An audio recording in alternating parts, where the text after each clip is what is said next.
అందరికీ నమస్కారం. నా పేరు రమ. 'వరించిన బంధం' రెండవ భాగం. రచయిత నీలిమ గారు. ఫ్రెండ్స్ న్యూ స్టోరీ కాబట్టి కథని హైప్ చేయండి. ఏంటి నాన్న మీరు చెప్పేది ఎలాగో పెళ్లయిపోయింది కదా! అడ్జస్ట్ అయిపో అని చెప్తారా? అని అంటాడు కొంచెం చిరాగ్గా. ముందు నేను చెప్పేది విను. అప్పుడు నువ్వే ఏదో ఒకటి డిసైడ్ అవ్వు. ఎలా జరిగినా పెళ్లయితే జరిగింది. ఇప్పుడు ఈ బంధాన్ని ఎవరూ కాదనలేరు కదా! ఆ శివుడాజ్ఞ లేనిదే చీవినా కుట్టదంటారు. మరి దేవుడి ఆశీర్వాదం లేకుండానే మీ పెళ్లి జరిపిందంటావా? ఏ జన్మలో బంధమో. అందుకే ఈ జన్మలో వరించిన బంధంగా ముడిపడ్డారు. కాబట్టి మీరిప్పుడే లైఫ్ స్టార్ట్ చేయకపోయినా కనీసం ఫ్రెండ్స్‌లా ఉండడానికైనా ట్రై చేయండని చెప్పి ఆయన వెళ్ళిపోతారు. ఆలోచించుకుంటూనే తన రూమ్‌కి వెళ్ళిపోతాడు. కాసేపటికి సాక్షి చేతికి పాల గ్లాస్ ఇచ్చి తులసి గారి దగ్గరుండి కరణ్ రూమ్ దగ్గర వదిలేసి వస్తారు. భయపడుతూనే రూమ్ లోపలికి వెళ్తుంది సాక్షి. లోపలికి వెళ్ళేసరికి కరణ్ బాల్కనీలో రైలింగ్ పట్టుకొని ఏదో ఆలోచిస్తూ అటువైపు తిరిగి నిల్చొనుంటాడు. పాల గ్లాస్ టేబుల్ మీద పెట్టి ఏం చేయాలో కూడా అర్థం కాక అలా నిల్చొని ఉండిపోతుంది. కాసేపటికి ఏదో చల్లని గాలి తన మేను తగిలేసరికి వెనక్కి తిరుగుతాడు. ఎదురుగా పాల సంద్రంలో నుంచి దిగి వచ్చిన చందమామల మెడలో పచ్చని పసుపు తాడు, నల్ల పూసలు, చేతి నిండా గాజులు, నుదుటన రెడ్ స్టిక్కర్, దాని కింద కుంకుమ, జడ నిండా మల్లెపూలు, ఇవి తప్ప ఇంకేం అలంకారం లేకపోయినా దేవకన్యలా కనిపిస్తుంటే మైమరిచిపోయి మరి చూస్తాడు. కానీ అది ఎంతో సేపు కాదు, ఒక అర నిమిషం అంతే. వెంటనే తిప్పుకొని లోపలికి వచ్చి తన ఎదురుగా నుంచొని నీతో కాసేపు మాట్లాడాలనంటాడు. అప్పటి వరకు తల దించుకునే ఉన్న సాక్షి ఆ మాటలకు తలెత్తి చూస్తుంది. కరణ్ వెళ్లి మంచం మీద కూర్చొని తన ఎదురుగా కూర్చోమని చెప్పి కళ్ళతోనే చూపిస్తాడు. వారు మాట్లాడకుండా వెళ్లి తన ఎదురుగా కొంచెం దూరంలో కూర్చుంటుంది. చూడు సాక్షి, నేను చెప్పేది బాగా విను. ఈ పెళ్లి నాకు అసలు ఇష్టం లేదు. ఎందుకంటే ఎలాంటి పరిస్థితుల్లో జరిగిందో నీకు కూడా బాగా తెలుసు కాబట్టి. నేనేం చెప్పినా కొంచెం అర్థం చేసుకోవడానికి ట్రై చెయ్యి. నేను మీ అక్కని తప్ప ఇంకెవరిని నా లైఫ్‌లోకి ఆహ్వానించడానికి సిద్ధంగా లేను కాబట్టి మనం విడాకులకు అప్లై చేద్దాం. అప్పటి వరకు ఇంట్లో నార్మల్‌గా ఉండటానికి ట్రై చేద్దాం. నేను నిన్ను హస్బెండ్‌గా ట్రీట్ చేయకపోవచ్చు కానీ ఒక ఫ్రెండ్‌గా నార్మల్‌గా అయితే ఉండగలుగుతాను. కాబట్టి నువ్వు కూడా నార్మల్‌గా ఉండొచ్చు. ఏమంటావు? సరే కరణ్ గారు. ముందు అక్క ఎక్కడుందో తెలుసుకోవాలని అంటుంది. అదే కదా! నాకు కూడా అర్థం కాని విషయం. అసలు ఎక్కడికి వెళ్ళింది? ఎందుకు వెళ్ళింది? తెలుసుకోవాలి. ఎలాగైనా తెలుసుకుంటాను. సరే కరణ్ గారు, మీరు బెడ్ మీద పడుకోండి. నేను సోఫా మీద పడుకుంటానని లేచి సోఫా దగ్గరికి వెళ్తుంది. వెళ్తున్న తన వైపే ఒక నిమిషం చూసి లైట్ ఆఫ్ చేసి పడుకుంటాడు. ముందు రోజు రాత్రి నిద్రలేని కారణంగా కరణ్ తొందరగానే పడుకుంటాడు.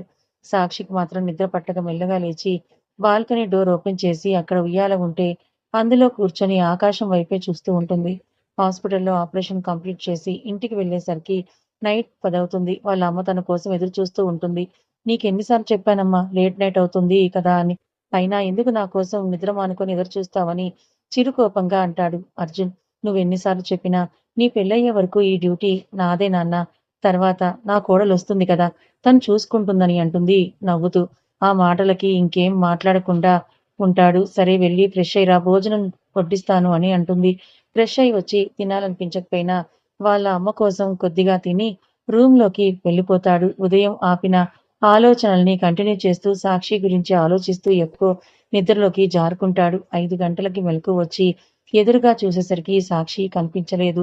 ఇంత ఉదయాన్నే లేచిందా అనుకుంటూ లేచి తను జిమ్ చేయడానికి వెళ్ళిపోతాడు. ఒక గంట జిమ్ చేసి వచ్చి రూమ్‌లోకి వెళ్ళేసరికి బాల్కనీ డోర్ ఓపెన్ చేసి ఉండగానే అక్కడికి వెళ్లి చూస్తాడు.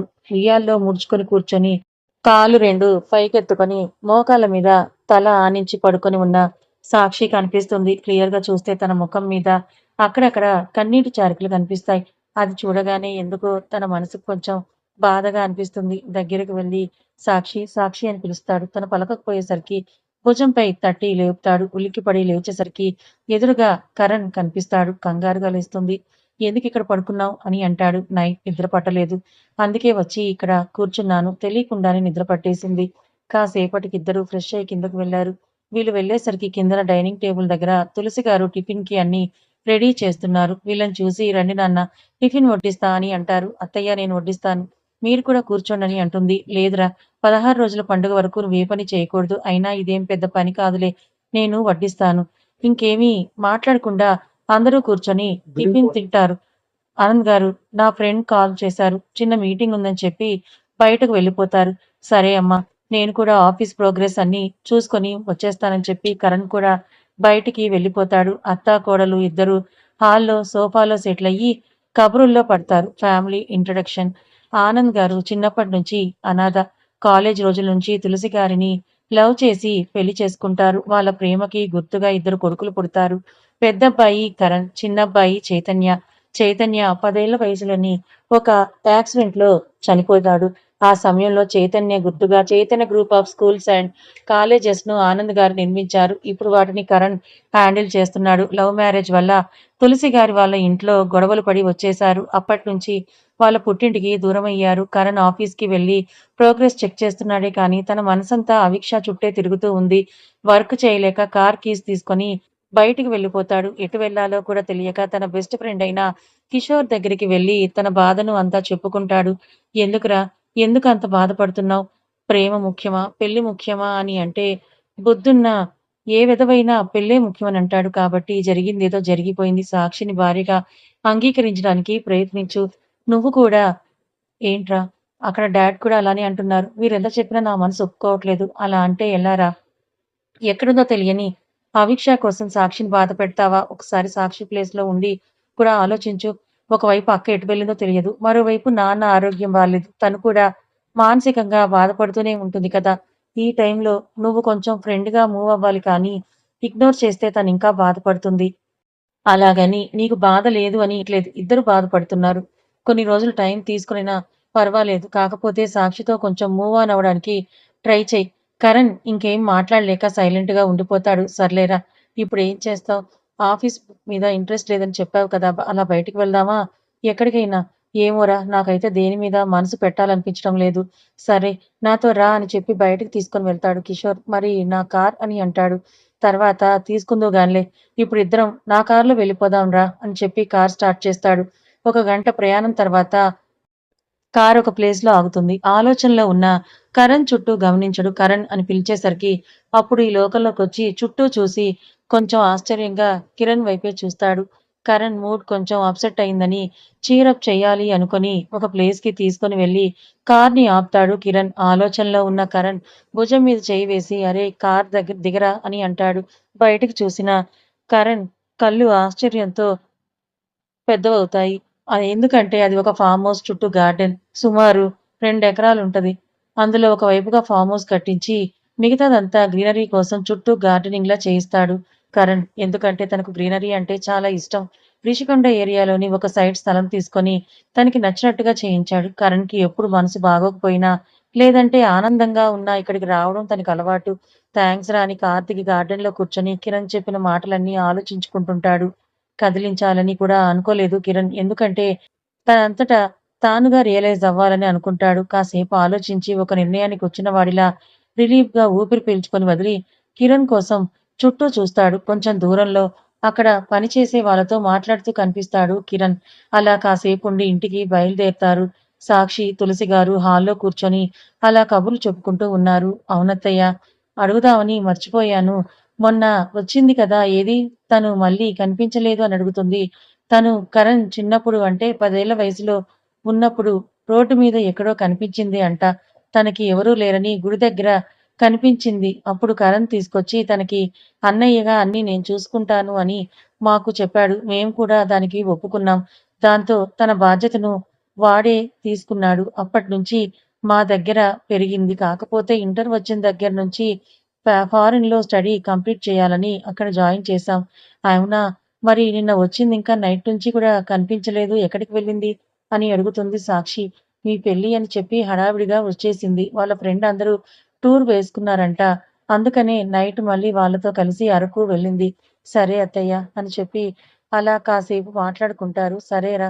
నేను వంట చేస్తాను. నువ్వు కాసేపు రెస్ట్ తీసుకుంటాను అంటే తీసుకో.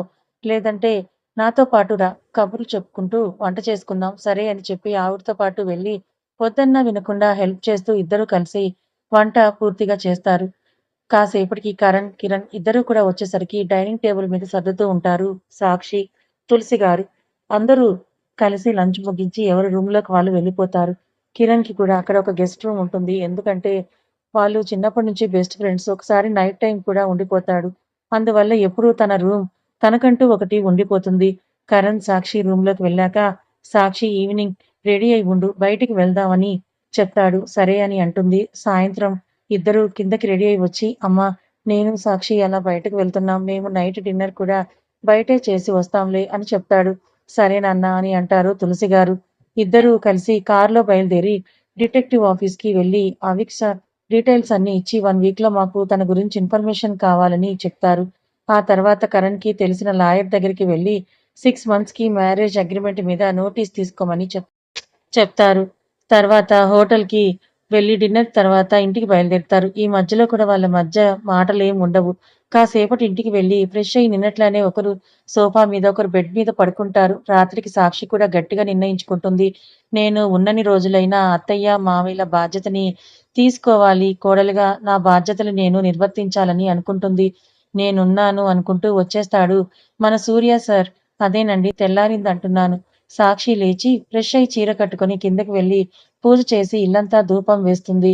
ఆ కొత్త వాసనకి కరణ్ లేచి పైనుంచి రైలింగ్ పట్టుకొని కిందకే చూస్తూ ఉంటాడు.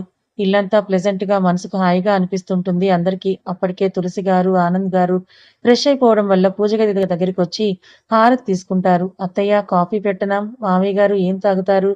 టీయా, కాఫీయా అని అడుగుతుంది సాక్షి. నీకెందుకురా శ్రమ?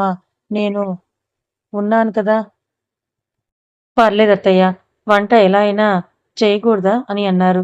కనీసం కాఫీ కూడా పెట్టకూడదని చెప్పి నవ్వుతూ వంటగదిలోకి వెళ్ళిపోతుంది. కాసేపటికి 4 కాఫీలు ట్రేలో పెట్టుకొని బయటికి వస్తుంది.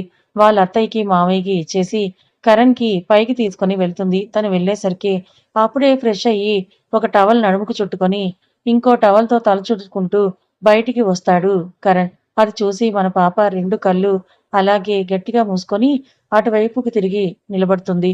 అక్కడ సాక్షిని చూసిన కరణ్ కూడా డ్రెస్‌ని తీసుకొని డ్రెస్సింగ్ రూమ్‌లోకి వెళ్ళిపోతాడు. రెడీ అయ్యి వచ్చాక కాఫీ ఇచ్చి, "నేను మీతో మాట్లాడాలనుకుంటున్నాను" అని అంటుంది.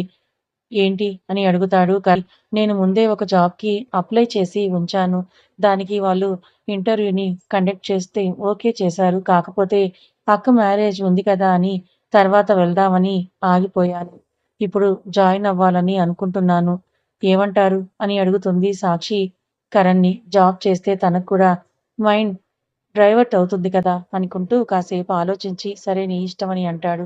ఈరోజే వెళ్తానని చెప్పి త్వరగా రెడీ అయ్యి కిందకి వెళ్తుంది. అప్పటికే కరణ్ వాళ్ళ అమ్మానాన్నలకి విషయం చెప్పడంతో వాళ్ళు కూడా సరే అని అంటారు. అమ్మా సాక్షి అమ్మా సాక్షి, నువ్వు జాబ్ చేయాల్సిన అవసరం ఇప్పుడు మనకేమీ లేదమ్మా. కానీ నీ టాలెంట్‌ని నిరూపించుకుంటాను అంటే చెయ్యొచ్చు. మాకేమీ అభ్యంతరం లేదు. కాకపోతే నిన్ను డైలీ కరణే తీసుకొని వస్తాడని చెప్తారు ఆనంద్ గారు సాక్షితో. సరే మావయ్య అని చెప్పి అందరూ కలిసి టిఫిన్ చేసి కరణ్, సాక్షి ఆఫీస్‌కి బయలుదేరతారు. ఆఫీస్ వచ్చాక సాక్షి దిగుతూ ఉంటే, సాక్షి ఒక్క నిమిషం అని పిలుస్తాడు కరణ్. ఏంటన్నట్లుగా వెనక్కి తిరిగి చూస్తుంది. అది నీ ఫోన్ నంబర్ నా దగ్గర లేదు కదా! ఒకవేళ అవసరమైతే అని చెప్పి పిలిచాను అని అంటాడు. సరే అని చెప్పి తన ఫోన్ నంబర్‌ని చెప్తుంది. ఆ నంబర్‌ని నోట్ చేసుకొని, నీకు మనీ ఏమైనా కావాలంటే పంపించాను చూసుకో. అవసరమైతే వాడుకో అని చెప్పి వెళ్ళిపోతాడు. వెళ్తున్న అతని వైపే 2 నిమిషాలు చూసి లోపలికి వెళ్తుంది. ప్రియ ఎదురొచ్చి, హాయ్ డార్లింగ్ అక్క పెళ్ళికి అని చెప్పి నువ్వు పెళ్లి కూతురువైపోయావు అని సరదాగా అంటుంది. నీతో కాసేపు మాట్లాడాలి. అలా బయటికి వెళ్దాం రా అని చెప్పి ప్రియ చెయ్యి పట్టుకొని బయటికి తీసుకొని వెళ్తుంది.